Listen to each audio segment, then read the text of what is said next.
एक महत्त्वाची बातमी समोर येते। आखाती युद्धाचा परिणाम खजूरच्या व्यापारावर होऊ लागलाय। मार्चच्या पहिल्याच आठवड्यात आवक कमी झाली आहे। बाजार समितीमध्ये 40 ते 50 टन होणारी आवक 6 ते 10 टनवर आल्यानं बाजारभाव कडाडले।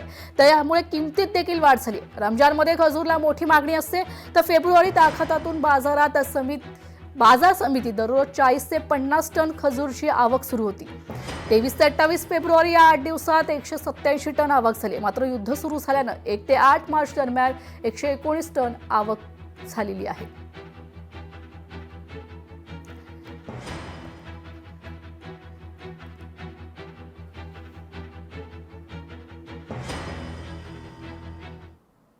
इस्रायल-इराण युद्धात महागाईचं तेल झालंय। कच्च्या तेलाच्या किमतीनं 4 वर्षातील उच्चांक गाठलाय। प्रति बॅरल $72 वरून $110 वर उसळी झाली। अवघड जग आता इंधन टंचाईच्या संकटात आहे। हल्ल्याच्या भीतीनं आखातातील अनेक देशांनी थांबवलेले तेलाचे उत्पादन आणि होर्मुझच्या सामुद्रधुनीतून बंद झालेल्या वाहतुकीमुळे अवघे जग आता इंधन टंचाईच्या संकटात सापडले। त्यामुळे जगातील तेलाचे संरक्षित साठे खुले करण्याची वेळ आता आलेली आहे।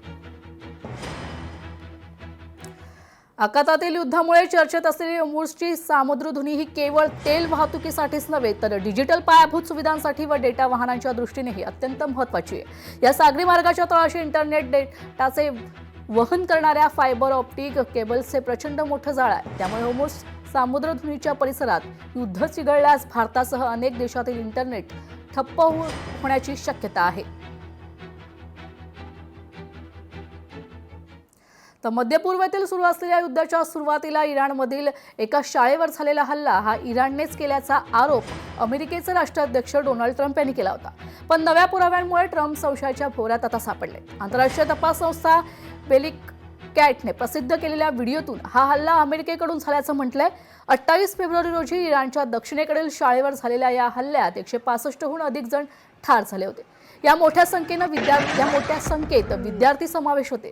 त्या घटनेनंतर संपूर्ण जगात संताप व्यक्त झाला होता, पण या हल्ल्याला अमेरिकेनं इराणलाच जबाबदार धरलं होतं।